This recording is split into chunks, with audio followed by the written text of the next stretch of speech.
آپ مجھے بتائیں کہیں اللہ نے قرآن میں کہا کہ جہنم اللہ نے اچھی ہے؟ آپ کہیں پر گھر لینے جائیں نا، آپ کو صرف اتنا پتا چل جائے یہاں پر پانی کی کمی ہے، یہاں پر گیس کے ایشوز ہیں، یہاں پر بجلی کے ایشوز ہیں، سوال ہی نہیں پیدا ہوتا کہ آپ وہاں پر اپنا پلاٹ بھی خریدیں، آپ اپنے پیسہ انویسٹ بھی کریں۔ تو میرے رب نے جو بار بار کہا کہ جہنم بڑا ہی برا ٹھکانہ ہے، پھر ہم اس کے لیے اتنی کوششیں کر رہے ہیں، وَلَبِئْسَ الْمِہَادُ، اس جہنم کی کوششیں کر رہے ہیں، جنت کو پانے کی کوشش نہیں ہے ہماری، یقیناً کوشش نہیں ہے ہماری۔ اگر ہوتی جنت کو پانے کی کوشش ہوتی تو ہمارے بالوں میں سفیدی اتر آتی، اس ڈر اور اس خوف سے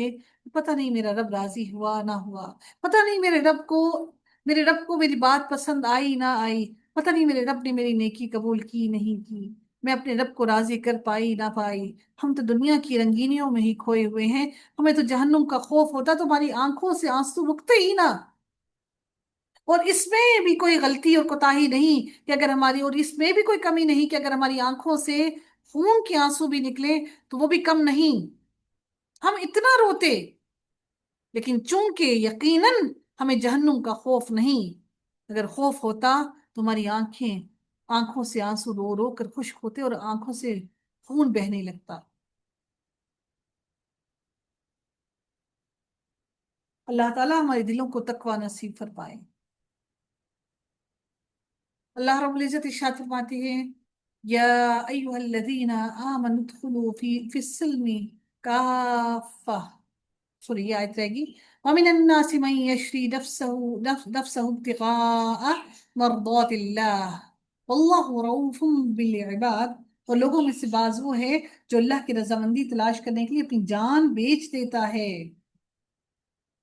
اور اللہ ان بندوں پر بے حد نرمی کرنے والا ہے۔ پہلے اس شخص کا بیان کیا گیا جو طلب دنیا کی خاطر دین اور ایمان کو بیچ ڈالتا ہے، اب اس آیت میں اس شخص کا بیان ہے جو اللہ کی رضا کے لیے مال ہی نہیں بلکہ جان تک قربان کر دیتا ہے۔ اللہ تعالیٰ نے سورہ توبہ میں فرمایا، ان اللہ اشتری من المؤمنین انفسهم واموالهم، بے شک اللہ نے مومنوں سے ان کی جانیں اور ان کے اموال خرید لیے ہیں۔ اس آیت کے اولین جو مستاق ہیں مہاجر صحابہ ہیں، جنہوں نے اپنی جانیں خطرے میں ڈالی اور اپنی جائیدادیں مکہ میں سب کچھ چھوڑ کر مدینہ چلے آئے، اور انصار صحابہ جنہوں نے اپنی جان و مال سے ان کی مدد کی۔ بالعباد ہی میں الف لام عہد ہے، اس لیے ان بندوں ترجمہ کیا گیا ہے۔ بعض روایات سے اس آیت کا سبب نزول صہیب رضی اللہ تعالیٰ عنہ کو قرار دیا گیا ہے، جو قریش کے روکنے پر سارا مال ان کے حوالے کر کے ہجرت کر گئے، مگر حقیقت یہ ہے کہ سارے صحابہ کا یہی حال تھا۔ صہیب رضی اللہ تعالیٰ عنہ جو تھے نا، وہ بہت بڑے تاجر تھے، اور انہوں نے بہت زیادہ مال کمایا تھا، بہت زیادہ، مطلب رئیسوں میں شمار تھا ان کا۔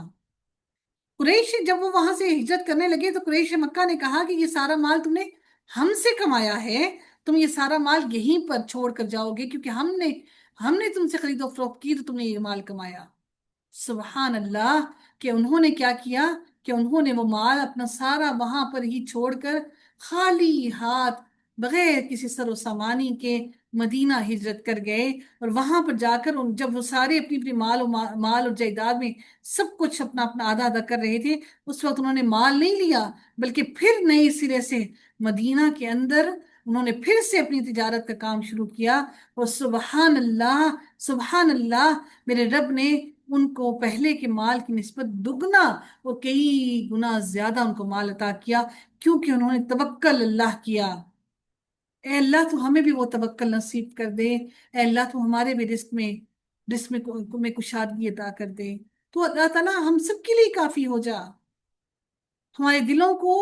راضی کر دے تھوڑے پر بھی،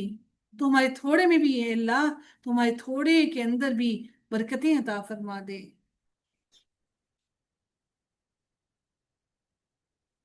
اللہ رب العزت اگلی آیت میں مزید ارشاد فرماتے ہیں، یا ایھا الذین آمنوا ادخلوا فی السلم کافۃ ولا تتبعوا خطوات الشیطان۔ دیکھیے گا یہاں پر جو لفظ ہے نا، اگر آپ اس کو یہاں پر وقف کریں گے تو وقف یہاں پر کر سکتے ہیں، لیکن اگر آپ وقف کیے بغیر پڑھ رہی ہیں تو یہاں پر ادغام ہوگا واو کے ساتھ، پھر آپ کو اس کو تشدید کے ساتھ پڑھنا پڑے گا، آپ اس کے ساتھ پھر ادغام کریں گے، ٹھیک ہے؟ تو اللہ تعالیٰ یہاں پر فرماتے ہیں، لوگوں جو ایمان لائے ہو، اسلام میں پورے پورے داخل ہو جاؤ اور شیطان کے قدموں کے پیچھے مت چلو، یقیناً وہ تمہارا کھلا دشمن ہے۔ مخلص مومن کے بعد تمام مومنوں کو حکم دیا جا رہا ہے، حکم ہوتا ہے کہ تم بھی پورے، ایک تو مخلص مومن تھے، اب تمہیں کہا جا رہا ہے کہ آپ کو اور میرے لیے بات ہو رہی ہے، یا ایوہ الذین آمنو، آپ اور میں ایمان تو لے آئے، ایمان والے تو ہیں، پھر کہا ادخلوا فی السلم کافہ، تھوڑا تھوڑا اسلام میں داخل ہونے کا حکم نہیں دیا میرے رب نے کہ تھوڑا اپنی مرضی کے مطابق ڈھال لیا، اپنی مرضی کے مطابق عمل کر لیا، جس پر دل کیا کر لیا، جس پر نہیں کیا وہاں پر اللہ سے مغفرت کی امید کر کے اور اس کو چھوڑ دیا، کوئی بات نہیں میرا رب معاف کر دے گا، نہیں، میرے رب نے کہا یا ایوہ الذین آمنوا ادخلوا فی السلم کافہ، پورے کے پورے اس اسلام میں داخل ہو جاؤ، ہیڈ ٹو ٹو، سارے کے سارے، اس کی شریعت کو پوری طرح سے اپنا لو، نماز روزہ کی پابندی کر لی، اور عقیدے میں شرک، تجارت میں سود، عدالتوں میں غیر اللہ کا قانون، معاشرت میں ہندو، نصرانی، یہودی تہذیب اختیار کیے رکھی، اور اسے زمانے کا تقاضا اور ترقی پسندی قرار دے لیا۔ یہود کی رسوائی کا باعث بھی یہی طرز عمل تھا، جیسا کہ فرمایا افتؤمنون ببعض الکتاب وتکفرون ببعض، پھر کیا تم کتاب کے بعض پر ایمان لاتے ہو اور بعض کے ساتھ کفر کرتے ہو؟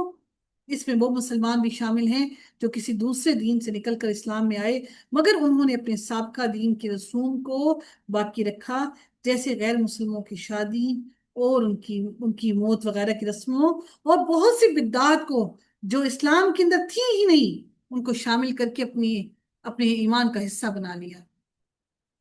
میں بار بار کہوں گی کہ یہ جو برتھ ڈے سیلیبریٹ کرتے ہیں، اینیورسریز مناتے ہیں، شادی کی سالگرہ مناتے ہیں، وہ بھی ساری اسی کے اندر شامل ہیں۔ ایک بڑی مزے کی بات بتاتی ہوں میں آپ کو، ہم خواتین بڑی سمجھدار ہوتی ہیں، وہ سمجھدار کیا ہوتی ہیں، ہم اینیورسریز جو ہے وہ سیلیبریٹ نہیں کرتے، ٹھیک ہے؟ میں ساری خواتین کی بات کر رہی ہوں، ہم ساری خواتین سمجھدار ہوتی ہیں،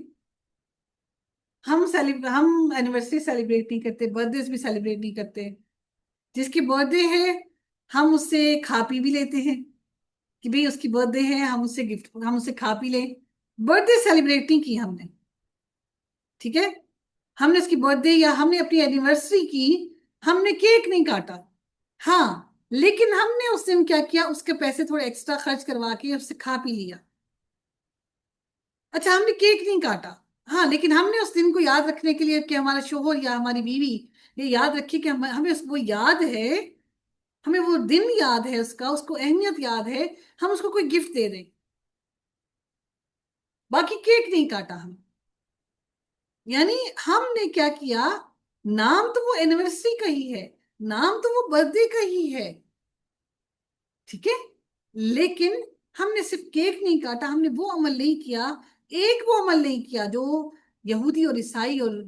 کافر کرتے ہیں کہ کیک نہیں کاٹا، باقی وہ بھی تو سارے یہ کام کرتے ہیں، گفٹس بھی دیتے ہیں،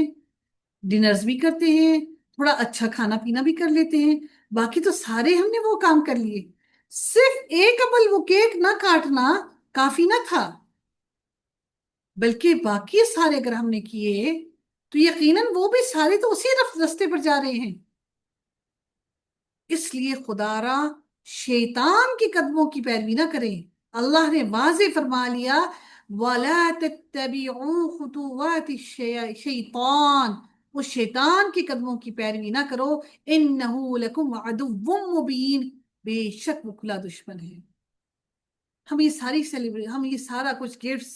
ہم محبت کا اظہار، ہم اچھا کھانا پینا عام دنوں میں بھی کر سکتے ہیں، ہم عام دنوں میں بھی گفٹس دے کر اپنے شوہر کو، اپنی بیوی کو راضی کر سکتے ہیں، خوش کر سکتے ہیں، اپنی اولاد کو بھی راضی کر سکتے ہیں، خوش کر سکتے ہیں، اپنی اولاد کو ان کی بیسٹ اچیومنٹس پر ان کو گفٹ دیجیے، ان کو نماز کا پابند بنانے کے لیے ان کو کہیے کہ آپ نے اگر یہ آج ساری نمازیں پوری پی تو آج کے دن میں ہر نماز کے پڑھنے پہ آپ کو 10 روپے، 20 روپے یا 50 روپے ہم دیں گے، جتنی جس کی حیثیت ہے، ایسے بچوں کے اندر عادت ڈیولپ ہوگی. جب عادت ڈیولپ ہو جائے گی نا تو ان کو سکون ہی نہیں آئے گا. لیکن یہ سارے کام آپ کے اختیار میں ہے کرنا. مجھے یاد پڑتا ہے کہ میری یہ والدہ نا، اللہ تعالیٰ ان کو کروٹ کروٹ جنت نصیب فرمائے، بیٹھ جاتی تھی سامنے. نہیں، میں نے اٹھنا ہی نہیں ہے، جو مرضی کر لو، میں نے یہاں سے نہیں اٹھنا جب تک کہ تم لوگوں نے نماز نہیں پڑھی. انہوں نے اپنی ذمہ داری پوری طرح سے نبھائی. جو غلطی اور غفلت ہو گئی وہ ہم میں رہ گئی.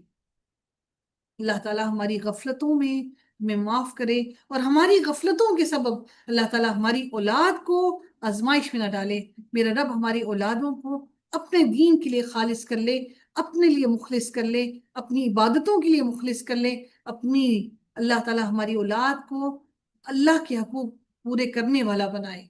اللہ کی حدود کو پورا کرنے والا بنائے، اللہ کی حدود کے اندر رہنے والا بنائے. اللہ رب العزت یہ دعائیں ہم سب کے حق میں قبول فرمائے، ہمارے آنے والی نسلوں کے حق میں بھی قبول فرمائے. اگر آنے والی نسلوں کی دعا نہ کرنے کا حکم نہ ہوتا نا، تو حضرت ابراہیم علیہ السلام کبھی بھی خانہ کعبہ کی بنیادیں اٹھاتے وقت کی دعا نہ کرتے کہ اے اللہ تو ہمارے آنے والی نسلوں میں ایسے نبیوں کو بھیجنا، ایسے لوگوں کو بھیجنا جن کو تو مناسک حج سکھائے. تو میرے رب نے اس نیکی کے سبب ان کی وہ دعا کو قبول فرمایا، اور ان کی اسی نسل میں سے اللہ تعالیٰ نے حضرت اسماعیل علیہ السلام کی اس دعا کی بدولت اللہ تعالیٰ نے نبی اکرم صلی اللہ علیہ وآلہ وسلم کو ان کی نسل میں سے پیدا کیا. تو آنے والی نسلوں کے لیے بھی دعا کرنا لازم ہے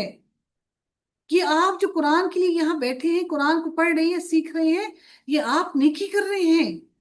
کوئی یہ نہ سمجھے کہ ہم وقت ضائع کر رہے ہیں، یہ کب کلاس ختم ہوگی. یہ اس وقت تک جب تک آپ مکمل کرتے ہیں، یہاں بیٹھے ہیں، یقیناً آپ کے ساتھ فرشتے بیٹھے ہوئے آپ کا ایک ایک لمحہ لکھ رہے ہیں.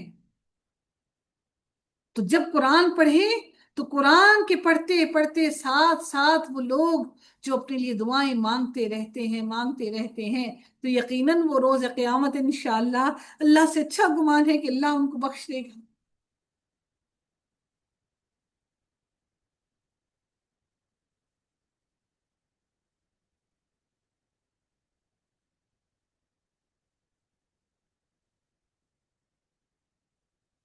پھر اگر اس کے بعد پھسل جاؤ کہ تمہارے پاس واضح دلیلیں آ چکی تو جان لو کہ بے شک اللہ سب پر غالب اور کمال حکمت والا ہے.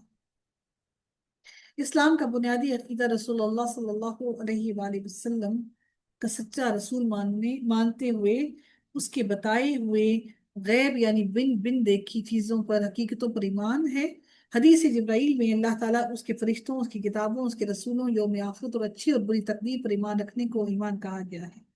دنیا میں آزمائش اسی بات کی ہے کہ بغیر دیکھے کون اس پر ایمان لاتا ہے اور کسی جبر کے بغیر اللہ تعالیٰ کے فرمان پر عمل کرتا ہے،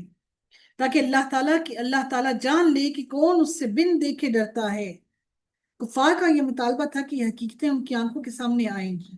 تو وہ ایمان لائیں گے، ورنہ نہیں. کبھی وہ اللہ تعالیٰ کے اور اس کے فرشتوں کو دیکھنے کا مطالبہ کرتے کہ ہم پر اللہ فرشتے کیوں نہیں اتارے گئے، یا ہم اپنے رب کو دیکھتے. کبھی ایمان لانے کی شرط یہ رکھتے کہ تو اللہ اور فرشتوں کو سامنے لے آئے. کبھی قیامت برپا کرنے کی فرمائش کرتے. بنی اسرائیل نے بھی یہی کام کیا. تو پھر فرمایا وَإِذْ قُلْتُمْ يَا مُوسَى لَن نُؤْمِنَ لَكَ حَتَّى نَرَى اللَّهَ جَهْرًا، اور جب تم نے کہا اے موسیٰ ہم ہرگز تیرا یقین نہ کریں گے یہاں تک کہ ہم اللہ کو کھلم کھلا دیکھ لیں. اللہ تعالیٰ نے اپنی کتابوں اور رسولوں کے ذریعے سے اسلام کے حق کے ہونے کی دلیلیں پیش کرنے میں کوئی کمی نہیں چھوڑی. اب اگر کوئی شخص حق واضح ہونے کے بعد اس پر ایمان نہیں لاتا، بس معجزات کا مطالبہ ہی کرتا چلا جاتا ہے، تو اسے جان لینا چاہیے کہ غیبی حقیقتیں ظاہر ہونے کے بعد ایمان لانے کا کوئی فائدہ نہیں ہوگا، کیونکہ پھر کسی کو ایمان لائے بغیر چارہ حاصل نہیں. وہ اللہ تعالیٰ سورہ الانعام میں فرماتے ہیں وہ اس کے سوا کس چیز کا انتظار کر رہی ہیں کہ ان کے پاس فرشتے آئیں یا تیرا رب آئے یا تیرے رب کی کوئی نشانی آئے. جس دن تیرے رب کی کوئی نشانی آئے گی کسی شخص کو اس کا ایمان فائدہ نہ دے گا جو اس سے پہلے ایمان نہ لایا تھا. قیامت کے دن اللہ تعالیٰ اور فرشتوں کے زمین پر اترنے کا ذکر قرآن میں کئی مقامات پر ہے. اللہ تعالیٰ فرماتے ہیں هَلْ يَنظُرُونَ إِلَّا أَن يَأْتِيَهُمُ اللَّهُ فِي ظُلَالٍ مِّنَ الْغَمَامِ